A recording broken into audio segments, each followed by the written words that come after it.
He was running through the countryside, trying to escape the law. The same law he had written. At a roadside inn, he stopped, exhausted. He needed shelter for the night. The innkeeper looked at him. "Do you have travel documents?" He did not. "Then you cannot stay," the innkeeper said. "The law doesn't allow it." It was a law the fugitive himself had created. His name was Shang Yang. And this is the story of how a man built a system so powerful it destroyed everyone who touched it, including him. Years earlier, when Shang Yang first came to the state of Qin, nobody was waiting for him. He was not from Qin. He had no famous ancestors, no army backing him, no reputation that opened doors. He was just another traveler carrying scrolls instead of luggage, moving from one court to another, hoping someone might listen. At that time, Qin was not the kind of place scholars dreamed about. If you were looking for poetry, you went to Qi. If you wanted music and rituals, you went to Chu. If you wanted politics and intrigue, you went to Wei. Qin was different. It was far to the west, closer to the frontier than to the old cultural centers. People there spoke more about land, harvests, and war than about poetry or philosophy. But the ruler of Qin, Duke Shao, had a problem. When he looked east, he saw powerful neighbors. When he looked at the map, he saw states disappearing one by one. And when he looked at his own kingdom, he saw something that worried him. Qin was not ready for that world. So he sent out a message across the land. Anyone who could make Qin strong would be welcomed, rewarded, and given power. Scholars came, dozens of them. They spoke about ancient sage kings, about virtue, about proper rituals. Duke Shao listened, but his face remained the same. Polite, unmoved. Then one day, a man named Shang Yang was brought before him. He did not speak about the past. He did not quote ancient texts. He spoke about farmers and soldiers. He said, if the farmers produce more grain, reward them. If the soldiers kill more enemies, promote them. If anyone breaks the law, punish them, no matter who they are. Some of the nobles in the court frowned. One of them said, if we follow this advice, the old families will lose their place. Shang Yang answered, then the state will gain its place. Duke Shao did not reply immediately. He sat there for a while, looking at this stranger. Then he gave the order. Shang Yang would stay, and the reforms would begin. The nobles were not pleased. For generations, their titles had passed from father to son. Their status came from blood, not effort. Now, this outsider was saying that birth would not matter anymore. Some laughed at him. Others waited quietly. No one believed it would really happen. Shang Yang did not argue. He simply arranged a small demonstration. One morning, something strange appeared at the south gate of the capital. A wooden pole, taller than a man, heavy. Next to it, a simple notice. Carry this pole to the north gate. Receive 10 gold pieces. People stopped to read. Then they looked at each other, and they laughed. 10 gold pieces for moving a stick? It's a trick. The government is testing us. They'll arrest whoever touches it. No one moved. Hours passed. Merchants walked by, soldiers walked by, even children stopped to stare, but no one touched the pole. By afternoon, a new notice appeared. 50 gold pieces.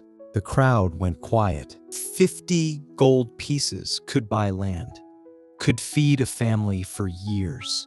But still, no one believed it. Finally, one man stepped forward. He was not young, not strong, just desperate enough to try. He picked up the pole. Slowly, step by step, he carried it across the city. The crowd followed behind him, waiting to see what would happen. At the north gate, Shang Yang was waiting. He handed the man a bag of gold, opened it, counted it in front of everyone. 50 pieces. No questions, no tricks, just payment. The man stood there, staring at the gold in his hands, not quite believing it was real. By sunset, everyone in the capital knew. The new government meant what it said. Not long after, the real changes began. Noble titles were no longer guaranteed. If you wanted rank, you had to earn it on the battlefield. If a soldier killed enemies, he could gain land, status, even a noble title. For the first time, a farmer's son might return from war as a lord. The old noble families were furious. This was not just a reform, it was the end of their world. The reforms did not go smoothly. In the first year, dozens of officials resigned. They refused to enforce laws that went against their families. In the second year, 3 nobles were executed for corruption. All 3 were from old, powerful families. Their relatives gathered outside the palace, demanding justice. Shang Yang's answer was simple.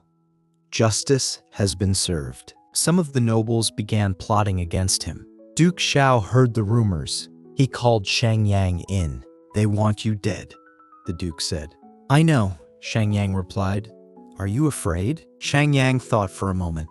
"If we stop now, Qin will stay weak, and weak states disappear. And if we continue, some people will hate us, but the state will survive." Duke Xiao nodded. The reforms continued. Then something happened that made the entire state hold its breath. The crown prince broke one of the new laws. What law? No one remembers now. Maybe it was something small. Maybe it was not. What mattered was what happened next. In other states, this would have been ignored. Princes do not follow the same laws as farmers. Everyone knew that. But Shang Yang insisted. "The law," he said, "applies to everyone." The problem was obvious. No one could punish the heir to the throne, not without starting a civil war. So Shang Yang found another way. He punished the prince's teachers.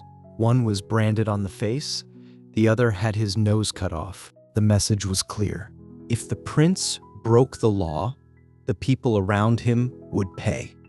And if the people around the prince could be punished, then no one was safe. The news spread through the capital like fire. After that, crime in Qin dropped to almost nothing. Not because people became moral, but because they became afraid. 10 years later, the results were undeniable. Qin's army had grown larger. Its granaries were full. Its roads connected every corner of the state. But more than that, something had changed in the people themselves. When neighboring states looked at Qin, they no longer saw a backward frontier kingdom. They saw something organized, something disciplined, something dangerous. In 352 BCE, Qin went to war with Wei, one of the most powerful states in China. Wei had better generals. Wei had richer cities. Wei had a longer military tradition. But Wei lost. Because Qin's soldiers fought differently. They did not fight for glory. They fought for rank. Every enemy head was a step up the ladder. Every victory brought land, status, a future. So they fought harder, and they won. After that battle, the other states began to take Qin seriously, and Shang Yang's position became unshakable. Or so it seemed. Time kept moving. Duke Xiao grew old. Then he died. And the crown prince, the same prince whose teachers had been punished, became the new ruler. He had not forgotten. Soon, charges of treason appeared. Shang Yang, the man who had written the laws, was suddenly running from them. He fled the capital and rode into the countryside.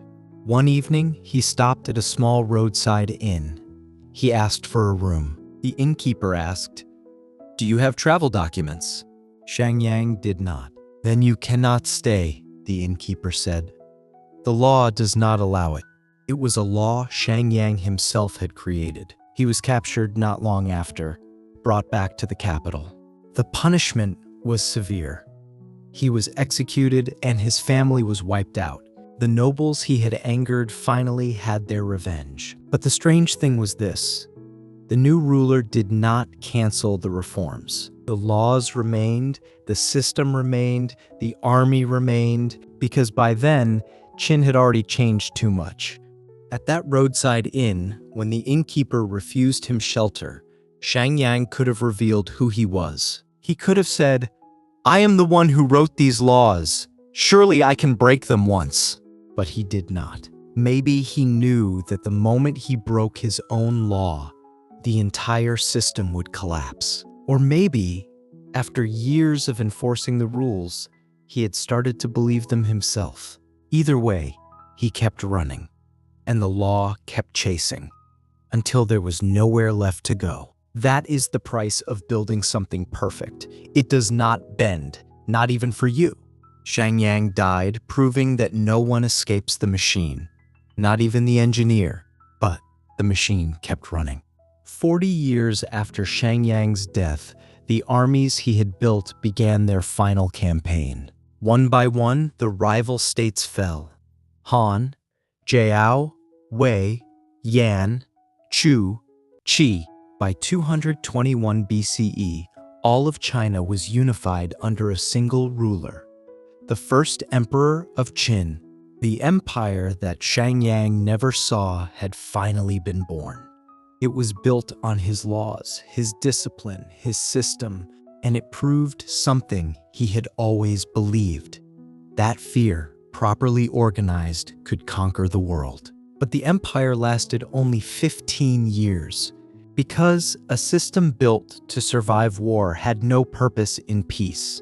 The laws that made Qin unbeatable in battle made it unbearable in victory. Within a generation, the dynasty collapsed, but the idea survived.